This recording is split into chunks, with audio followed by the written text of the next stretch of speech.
So we're now, what are we, Sunday the 30th of April, the last day of spring I suppose. Tomorrow is officially summertime here. So it's not very summery in the sky. It's definitely warmed up, but we are getting lots of heavy thundery downpours. So I'm working my way down this hill.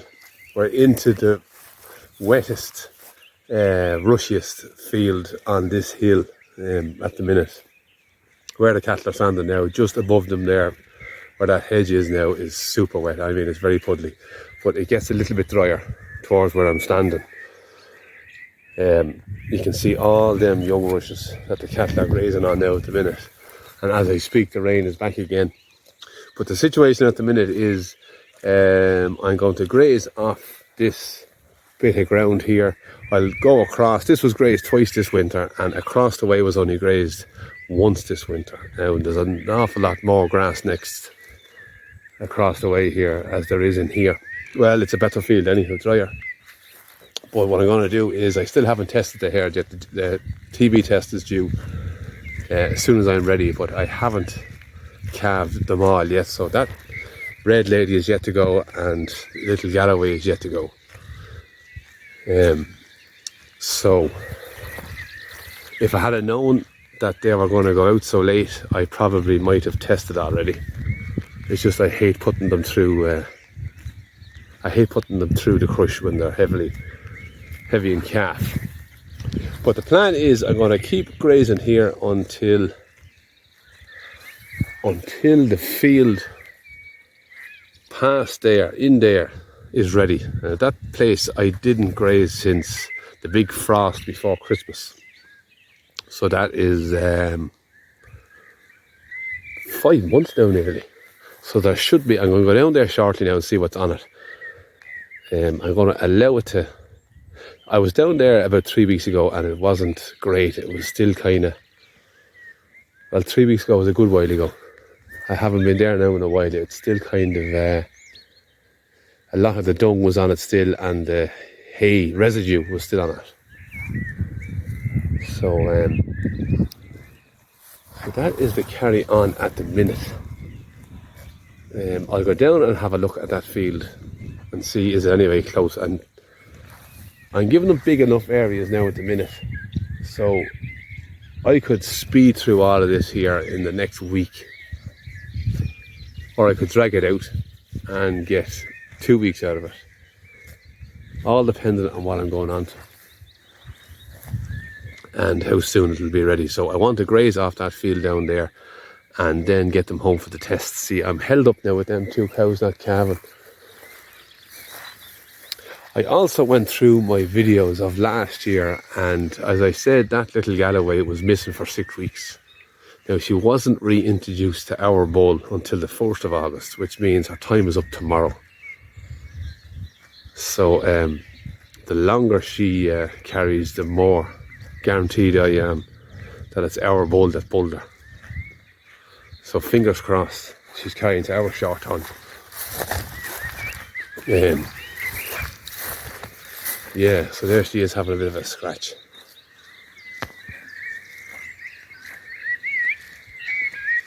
So if her time is up tomorrow, she should carry another 10 days. So I don't know, I thought she was fairly close last week, but she kind of has stalled at the minute. She's sitting at that same sunkness, and bag hasn't really gone much bigger. So I don't know. There she is now having a nice little scratch. So I almost could say that she's carrying to our short on. But we'll know soon enough.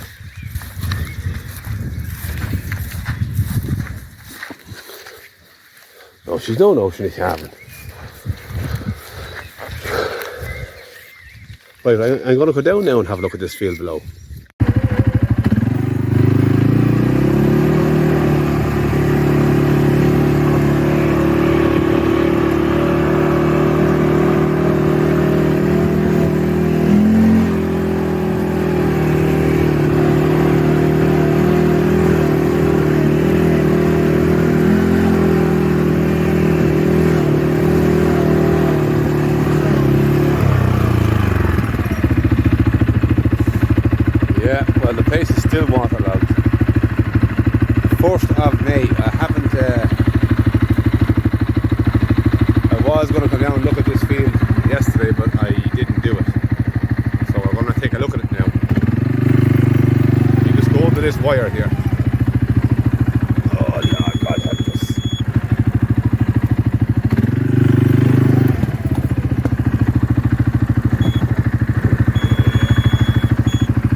Handbrake on. Yeah. Jesus. Right, so this is the field I'm on about. I wasn't in here since the middle of December when we had the hard frost. Now let me jump this gate.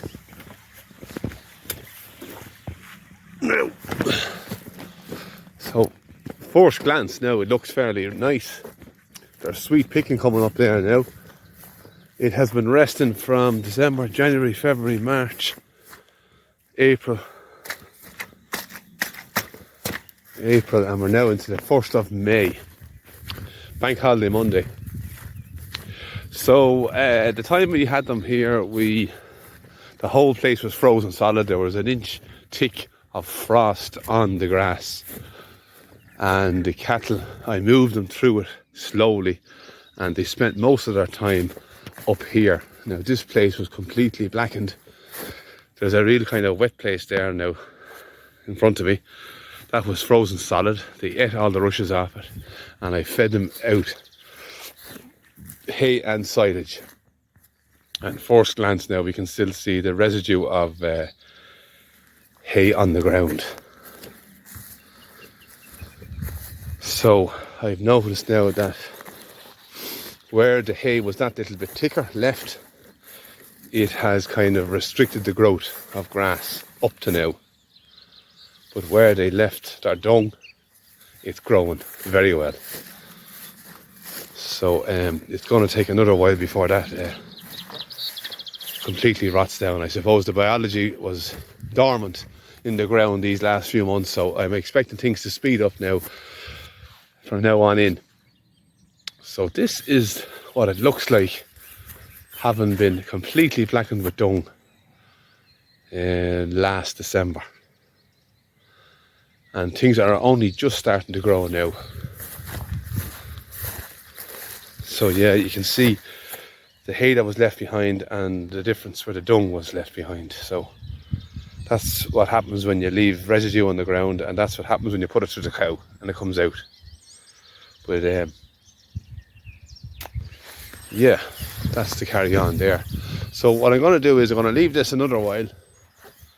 It's just not exactly where I want it to be. I'll graze a few more fields at home and maybe come down here in a week's time. It's not starting to shoot any seed heads just yet. There's lots of dandelion here. They can eat that when they come down. So there's lots of different things. There's that meadow sweet. They'll have that as well. So there's a nice diverse pick here for them. So I will continue on moving them up that hill. I'll show you where they are now at the minute. I will continue to move them up the hill. Hopefully now things will start to dry up. As the grass grows, it should dry up the land that little bit more out from that swampy place there. I'm not worried about that. And it'll allow our thatch to rot in that bit more. Right, so we can hear the birds singing. So it's the 1st of May, the first official day of summer. And everything is nice and quiet. We've had obviously lots of thundery downpours. It's warmed up that bit. I think today is meant to be the driest of the days, or the best of the bank holiday days. But we'll see. So ground is still wet. It really hasn't had a chance to dry out. I'll show you now what the cattle are, and I'll be back up to them now in a sec. So the start of this video was yesterday. You know, you can see them up here. I'll zoom in now. They are right there. So they've heard me come in, and they know they're going to get moved. So I'm going to move them to the lower side of that field and then continue. Hang on now. Continue to the left hand side. Back up. Come down here. And then we'll organise something for the test. So I'll be back in a sec. So I have my fence in. We're still the 4th of May. I have my fence in. I'm just back with the cattle here. And you can see them there ahead of me. they're coming onto this lower place now, which this field here is the wettiest, rushiest field on this hill here. So the quicker I get them through, the better. But you can still see that there's nice sweet picking coming up. There's lots and lots of rushes. At a young stage, they'll pick them as well. They'll have no choice but to pick them. And we'll get them moving across. So the decision has been made that I'm going to finish off grazing this whole hill here and then bring them down to that field I was just on a second ago. And after that, I'll ring my vet and organise the hair test. And hopefully, before I've all that done, then 2 cows will have calved. So I'll take a look at them now in a sec. But I'm going to open up this fence here, take that wire out of it, and put it back in again when the cattle are on the lower side here. And they'll be here for the next 24 hours. So as I said yesterday, this field that they're on there now is this is super wet. And I have walked it there a second ago myself. And they did no damage or holing at all. And any little bit of holes that they have made will all have filled in and fixed itself naturally by the time they come back. They'll not be back here for, I have no idea how long, but it'll be when it's fully recovered. So let me just show you real quick what it looks like after having cattle trampled for the night. So there we go, there's nothing wrong with that. And it's wet, super wet. So there's no holes made. Now it does get worse as we go, but that's the thing, you see, they walk on it once and then they're gone. What's that? Right, well that bird came to a sudden ending. I've no idea what kind of a bird it is. What is it? He's black and white and grey. I don't know. But anyhow. See, there we go, super wet. But as you can see, it's not overly holed. They walked on it once, they took the grass off it, and then they went to the dry ground. Unless they're living on places and having to go back, they won't. Nobody wants to be walking in a puddle, not even cattle. Now, girl, what do you think of that? Right, I'm about to let these in now.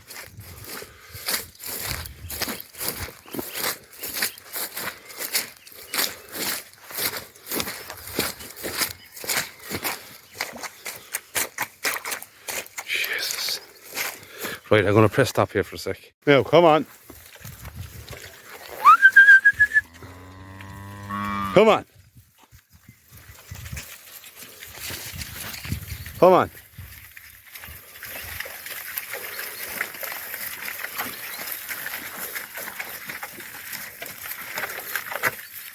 Come on. Now this lady here, duty calf any day.